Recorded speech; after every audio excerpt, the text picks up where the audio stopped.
বর্তমান যুগে তলোয়ারের যুদ্ধ নাই, ঢালের ব্যবহার নাই, আছে। আপনারা অনেকে জানেন আমি সেনাবাহিনীর একজন কমিশন অফিসার, খালি অফিসার না, ফার্স্ট ক্লাস গ্রেডের অফিসার, ডাইরেক্ট কমিশন অফিসার। এখন ঢালের নাম হইল পেট্রিয়টিক। কি ওদিক থেকে ক্ষেপণাস্ত্র মারে, আমরা নিচে থেকে একটা পেট্রিয়টিক পাঠাই দেই, ওইটা আকাশে যে এইটার একটা সুমা দিয়ে তুলে বানিয়ে দেয়। আমার নবী বলছে আজকে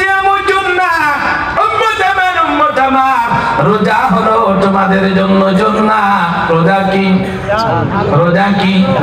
আমি বাংলাদেশে সাহিত্যের কাছে পড়েছি এই জান্নাত হলো মানুষের গুনাহ থেকে বাঁচার ডাল।